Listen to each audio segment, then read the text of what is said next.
잠언에는 특별히 반복되는 구절들이 많이 있습니다. 이렇게 반복되는 말씀은 생략하도록 하겠습니다. 오늘 말씀 중 먼저 21절입니다. 악인은 피차 손을 잡을지라도 벌을 면하지 못할 것이나 의인의 자손은 구원을 얻으리라. 이 말씀은 우리가 흔히 생각하는 대로 한 마음이 된다, 단결한다는 말입니다.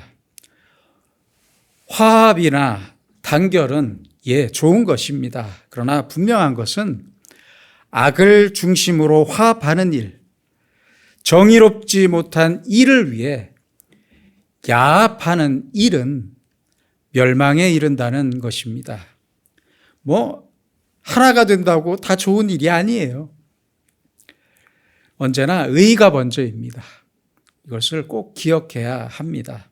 우리가 사랑한다는 말을 많이 합니다만 사랑도 역시 그렇습니다.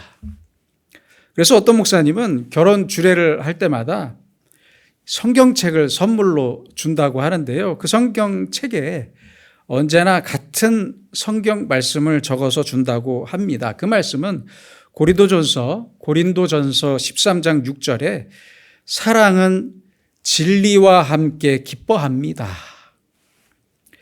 진리 안에 사랑이 있는 것이지 너 좋고 나 좋다고 다 좋은 게 아니에요. 또한 사랑은 반드시 기쁨이 따라야 합니다. 이 두 가지의 전제가 바로 이 목사님이 적어주시는 말씀 속에 있습니다. 사랑은 반드시 진리와 함께 해야 되고 기쁨이 있어야 합니다. 그런데 흔히들 그러잖아요. 옛날 어르신들, 참 저는 이 얘기를 많이 들었던 것 같아요. 사랑은 눈물의 씨앗이래요.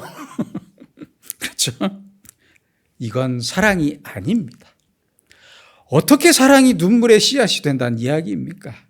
그럴 수 없습니다. 사랑을 눈물로 생각하는 것은 잘못된 것입니다. 사랑은 반드시 기쁨이 있어야 합니다. 또한 악한 사람들이 서로 만나서 사랑하고 서로 손을 잡고 기뻐한다고 그것도 사랑이 아닙니다. 오해하지 마세요. 오늘 말씀처럼 악인은 피차 손을 잡을지라도 벌을 면하지 못합니다. 악한 사람들끼리 서로 손을 잡아요. 그렇죠? 우리 절대 흩어지지 말자. 하나가 되자. 일치, 단결하자. 그러나 그것은 벌을 면하지 못한다고 말씀합니다. 사실은 보세요. 사실은 악인들끼리는 하나가 될 수가 없어요. 악인들끼리 하나가 돼서 잘 사는 경우 보셨습니까? 없어요. 언젠가는 그 악이 드러나기 때문에 반드시 이 악인의 연합은 깨어지게 돼 있습니다. 그래서 절대로 이 악인들이 연합한다고 해서 하나님의 벌을 면할 수 있는 것이 아닙니다. 그런 말씀입니다. 다음에 보니까 재밌는 말씀이 있습니다. 22절입니다. 아름다운 여인이 삼가지 아니하는 것은 마치 돼지 코의 금고리 같으니라. 삼가한다는 것은 자기의 마음을 다스린다는 뜻입니다. 지혜와 온유를 말하면서 자기 자신을 다스리는 마음을 말씀하는 것입니다. 또한 배려의식을 말씀합니다. 생각해 보세요. 겉모습은 아주 아름다워요. 그런데 그 속에 삼가하는 마음이 없어요. 그 어떻게 아름다울 수 있겠습니까? 이러면 그 아름다움이, 그 겉모습으로 볼 때의 아름다움이 아무 소용이 없다는 말인데, 얼마나 소용이 없냐면 돼지 코에 금고리 같다고 해요. 돼지 코에. 그렇죠? 돼지에게 금장식이 무슨 의미가 있습니까? 그래서 외모의 아름다움뿐만 아니라 그 내면도 아름다워야 하고 그 생각도 아름다워야 하고 특별히 그 마음에 삼가하는 마음이 있어야 합니다. 삼가하는 마음이 되어야 합니다. 되게 그런 경우가 있죠. 돼지코에 금고리 같은 분들이 있어요. 제가 미국에서 공부할 때 외국 사람들을 보면 그 피어싱이라고 해서 얼굴이나 코나 뭐 입술에 구멍을 뚫어서 고리를 합니다. 혀에도 하더라고요. 제가 미국에 있을 때 보니까 얼굴에만 15개까지 한번 제가 세봤습니다. 얼굴에만. 귀랑 뭐 얼굴이랑 입술이랑. 그런데 문제는요. 젊었을 때야 피부에 탄력이 있으니까 그런 대로 괜찮아요. 근데 나이가 들면요. 그 구멍이 커집니다. 그리고 살이 늘어나요. 길쭉해지더라고요. 그 구멍이. 영 볼품이 없어요. 왜 그러는 겁니까 도대체? 삼가하질 못해요. 나이 든 사람은 나이가 들면 옷걸이도 시원찮은데 그 나이 먹고 고리를 주렁주렁 달아놓으니까 정말 보기에 안 좋더라고요. 돼지코에 금고리 같습니다. 그뿐입니까? 요새는 뭐 젊은 사람들도 그렇고 나이 든 사람들도 그렇고 미용을 위한 성형수술을 많이 합니다. 저는 성형수술을 떠올리면 항상 이 광고가 떠올라요. 어떻게 하면 좋아요? 제가 예전에도 설교 시간에 말씀드린 것 같은데 강남의 어느 성형외과에 이런 광고 문구가 걸렸습니다. 부모님 날 낳으시고 원장님 날 만드셨네. 여러분, 여성의 아름다움은 외모가 아니라 그 마음에 있습니다. 마음이 아름다워야 합니다. 그래서 먼저는 대화가 아름다워야 합니다. 대화가. 여자나 남자나 꼭 여성들뿐만 아니라 남자들도 그렇습니다. 대화가 아름다워야 합니다. 수다스럽고 아주 뭐 쓸데없는 말을 많이 하고 특히 남을 험담하는 말을 많이 하는 사람은 전혀 아름답지 않습니다. 잊지 마세요. 더 중요한 것은 hospitality입니다. 대접하는 마음입니다. 대접하는 마음. 이 마음이 중요합니다. 그런데 오늘 본문에 보니까 아무리 얼굴이 아름다운 여인이라도 이렇게 마음을 삼가하질 않았어요. 함부로 말하고 함부로 행동하고 하면 추해진다는 의미입니다. 그러니까 아름다움의 근본은 내 마음 속에 있는 것이고 내 지혜에 있고 온유함에 있고 남에게 베풀고 잘 대접하는 마음. 그것이 아름다움이지 외모에 있는 것이 아름다움이 아닙니다. 그러므로 늘 내 마음을 삼가면서 자신을 지켜야 한다는 말씀입니다. 23절입니다. 의인의 소원은 오직 선하나 악인의 소망은 진노를 이루느니라. 의인은 그의 소원이 선해야 하고 그 마음도 아름다워야 한다는 말씀입니다.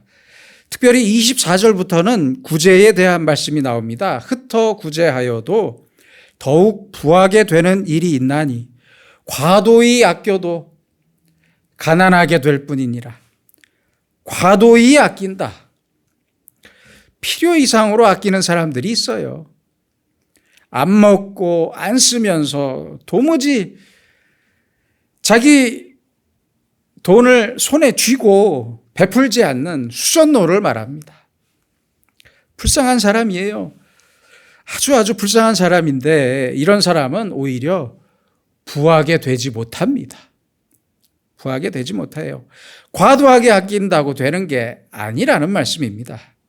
전도서 11장 1절에 보시면 너는 내 떡을 물 위에 던져라. 여러 날 후에 도로 찾으리라. 이렇게 말씀했습니다. 이게 말이 안 되는 말씀이잖아요. 물에다 던진 떡이 깔아앉았는데 어떻게 도로 찾겠습니까? 그러나 구제가 남을 돕는다는 일이 바로 이와 같다는 말씀입니다. 물에다가 떡을 던지는 것처럼 구제가 언뜻 보기에는 전혀 의미가 없는 것 같아 보여요. 그러나 그렇게 생각하기 쉬운데 아닙니다. 나중에는 반드시 큰 열매로 돌아오게 됩니다. 그래서 구제에 대해서 몇 가지로 말씀하고 있는데요. 먼저는 흩어 구제하여도입니다. 흩어 구제한다는 말씀은 내 몫을 나눠서 남에게 준다는 말씀이에요. 그러한 뜻입니다. 그리고 또 하나는 26절에 곡식을 내놓지 아니하는 자는 저주를 받을 것이라 하는 말씀도 있습니다. 곡식을 내놓지 않는다는 말이 무슨 뜻이냐면요. 이제 십시일반으로 모두가 함께 공동으로 구제할 일이 있잖아요. 홍수가 나거나 지진이 나면 그 피해자들을 돕기 위해서 우리나라도 온 국민이 성금을 모으잖아요. 이렇게 십시일반으로 도울 때 나는 돕지 않겠다는 것입니다. 아이, 내가 어떻게 번 돈인데 하면서 내놓지 않아요. 이걸 말하는 것입니다. 모든 사람이 다 함께 공동으로 구제할 때 나만 빠지겠다는 거예요. 거절해요. 이런 사람에게 저주가 있겠다는 말씀입니다. 무서운 말씀이죠. 또 25절에 보니까 구제를 좋아하는 자는 풍족하여질 것이요 라고 말씀합니다. 내 몫을 내주면서 흩어 구제할 뿐만 아니라 구제를, 남을 돕는 것을 이제는 즐깁니다. 즐겨요. 다시 말하면 내가 얻을 때보다 남에게 베풀 때, 그때를 더 기뻐하는 사람입니다. 구제할 일이 생겼을 때 자기 일처럼 생각하고 기꺼이 남을 돕는 일에 동참합니다. 그 일을 즐깁니다. 그 사람이 복된 사람입니다. 그래서 이 구제, 즉 남을 돕는 일은 진실한 마음으로부터 시작하는 일입니다. 빼앗기는 마음이 아니에요. 빼앗기는 마음으로 남을 도왔다면 그것은 남을 도운 것이 아닙니다. 오직 즐거운 마음으로, 감사한 마음으로 주는 사람이 풍족해지고 윤택해지는 거예요. 왜요? 입장이 바뀔 수가 있잖아요. 나는 언제나 돕다가 죽을 것 같습니까? 아니잖아요. 나도 도움이 필요할 때가 있어요. 나도 언젠가는 구제를 받아야 할 입장이 될 수 있다는 말입니다. 그럴 수 있잖아요. 그런데 지금은 내가 구제하는 편에 서 있어요. 이게 얼마나 감사한 일입니까? 구제받는 쪽과 구제하는 쪽을 한번 비교해서 생각해 보세요. 어느 쪽이 더 감사하겠습니까? 받는 사람이 더 감사할 것 같습니까? 아닙니다. 즐겁게 구제하는 사람이 더 감사하게 됩니다. 그래서 우리는 구제할 때마다 즐거워하고 감사해야 합니다. 다소라도 주면서 살 수 있다는 것은 그 자체가 아주 큰 행복입니다. 그 구제를 통해서 돌아올 보상을 바라고 대가를 바라는 구제는 구제가 아닙니다. 그러한 구제가 아니라 내 마음을 담아서 구제하고 그 자체를 즐기는 사람이 복을 받는다는 말씀입니다. 또 있습니다. 남을 윤택하게 하는 자는 자기도 윤택하여지리라. 참 귀한 말씀입니다. 남을 윤택하게 한다는 말씀이 무슨 뜻입니까? 구제하면서 상대방의 마음을 부끄럽게 하지 말라는 말씀입니다. 저 상대의 마음이 부끄러워지면 안 된다는 말씀이에요. 남을 도울 때는 상대를 부끄럽게 하지 말고 상대의 마음을 기쁘게 해줘야 합니다. 남을 윤택하게 해준다. 이 말씀은 남을 경제적인 부자로 만들라 하는 말씀이 아니에요. 그런 뜻이 아니에요. 상대의 그 마음을 부자로 만들어주는 거예요. 내 구제로 인해서, 내 도움으로 인해서 상대방의 마음이 윤택해져요.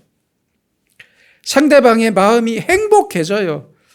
이 사람에게 복이 있는데 자기 자신의 마음도 윤택해질 것이라는 말씀입니다. 참 귀한 말씀입니다. 우리는 때때로 남을 도울 때 자기 입장만 생각해서 상대방의 마음을 슬프게 하기도 하고, 그렇죠? 상대방으로 하여금 열등 의식을 느끼게 하기도 하고 부끄러움을 줄 때도 있습니다. 이때 상대방은 어떻겠습니까? 상대방 마음은 어떻겠어요? 도움을 받기는 받아야겠는데 그 마음이 얼마나 괴롭겠습니까? 그래서 우리는 구제할 때마다 먼저 기도해야 합니다. 특별히 받는 분들의 마음을 윤택하게 할 수 있도록 기도를 먼저 하고 도와줘야 합니다. 저는 개인적으로 누구에게 선물을 할 때가 참 힘들어요. 어려워요. 상대방이 무엇이 필요한지를 딱 알면 좋겠는데 그렇지 못한 상황에서 내 마음대로 덜컥 샀다가 저분이 싫어하거나 불편해하시면 어떡하나. 이런 생각에 선물을 선뜻 고르기가 참 어렵더라고요. 그래서 저는 이런 제 마음을 잘 말씀드리면서 차라리 상대가 필요하신 걸 알아서 사시라고 현금으로 드리는 게 차라리 마음이 편합니다. 상대를 도울 때도 그의 마음이 윤택할 수 있도록 많이 고민해야 합니다. 그래서 우리는 누구를 도울 때 나도 즐겁고 상대도 즐거워야 합니다. 이렇게 할 때 내 자신에게 그 윤택함이 돌아올 것이라는 말씀입니다. 그래서 우리는 먼저는 구제를 많이 하고 기회가 오는 대로 구제를 해야 하고 열심히 기쁘게 구제를 해야 합니다. 구제하면서 내 통장에 잔고가 적어지는 것 같아도 아닙니다. 아니에요. 오히려 풍족해집니다. 28절입니다. 자기의 재물을 의지하는 자는 패망하려니와 의인은 푸른 잎사귀 같아서 번성하리라. 자기의 재물을 의지하는 자, 이 사람은 절대 남을 돕지 못합니다. 돕지 못해요. 왜요? 자기 재물을 의지하는데 누구를 돕겠습니까? 얼마나 불행한 일입니까? 나이가 많아서 이제 얼마 더 오래 살 것 같지도 않은데 그럼에도 불구하고 가족이나 남들에게 욕을 얻어먹으면서까지 자기 재물을 쥐고 놓지 않는 사람들이 있어요. 많아요. 그렇게 쥐고 있다가 죽어버려요. 이런 사람들이 죽은 다음에 장례식장에 가보면 꼭 싸움이 있어요. 싸움이 나요. 싸움이. 가족들끼리 언성을 높이고 싸워요. 남겨진 유산 자기가 좀 더 갖겠다고 싸워요. 치열하게 싸워요. 아이고, 이게 무슨 일입니까? 어차피 재물은 내 것이 아닙니다. 재물을 의지하는 자의 꼭 그 끝이 꼭 이렇더라고요. 내 것이 아니잖아요. 언젠가는 다 놓고 떠나야 합니다. 그렇잖아요. 그러니까 죽기 전까지 다 쓰고 가세요. 쓰고 가세요. 그것만 내 거예요. 그게 맞잖아요. 어느 집사님이 퇴근해서 집에 돌아오는데 아파트 입구에서 트럭을 세워놓고 바나나를 파는 상인을 만났습니다. 바나나를 산 집사님은 바나나 하나를 꺼내서 껍질을 벗겨서 그 상인에게 먹으라고 권했습니다. 사장님, 하루 종일 팔기만 하시고 마음 편히 바나나 하나 못 드셨죠? 드세요. 편하게 드세요. 바나나를 받아든 상인은 크게 감동을 받고 말을 잇지 못했다고 합니다. 어느 철학자는 말했습니다. 나누지 않는 부는 반드시 부패한다. 평생 남을 도우며 살았던 테레사 수녀도 말했습니다. 위대한 행동이란 없다. 작은 행동들이 모여서 위대함을 이룬다. 우리의 작은 선행이 모여서 결국 위대한 하나님의 일을 만드는 것입니다. 강력계 형사로 수십 년을 근무했던 김복준 형사는 지금은 은퇴하셨는데요. 세상에서 제일 맡기 힘든 냄새가 돈 썩는 냄새래요. 돈 썩는 냄새. 사람 그 시신이 썩는 냄새보다 훨씬 더 독했다고 합니다. 본인한테는.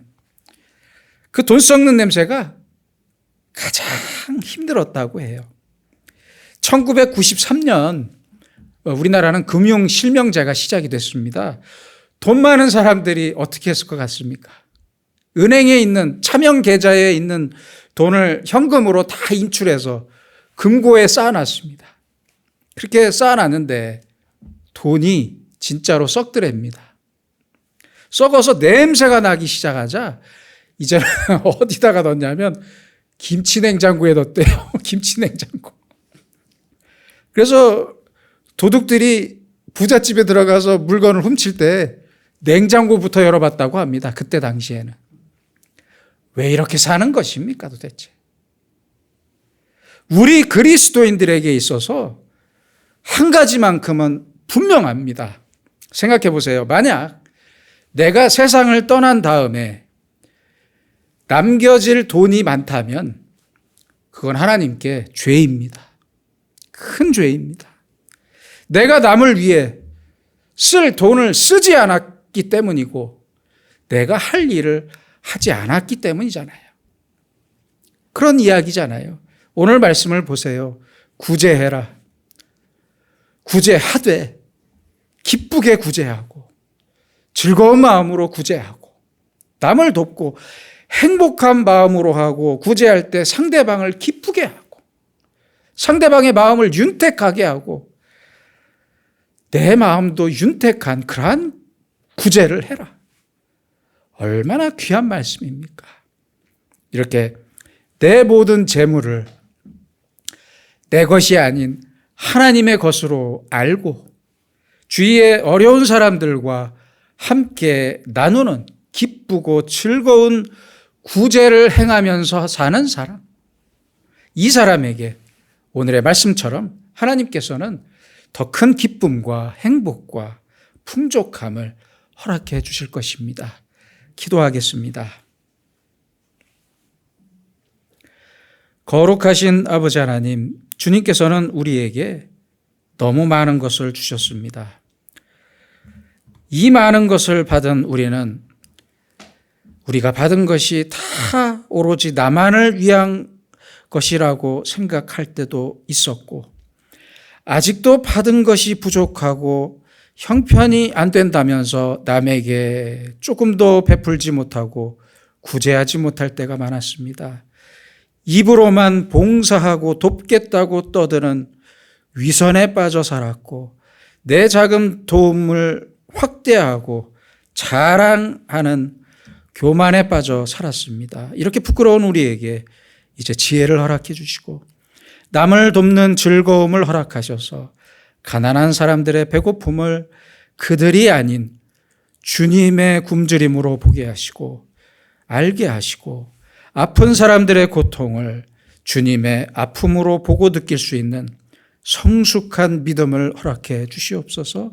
그래서 너는 오늘 누구를 어떻게 도왔냐고 묻는 주님의 질문에 부끄럽지 않게 하시고 날마다 즐겁고 행복한 마음으로 조용히 구제를 실천하면서 주님께서 주시는 풍족한 은혜를 누리며 살아가는 주님의 사람들이 되게 하여 주시옵소서.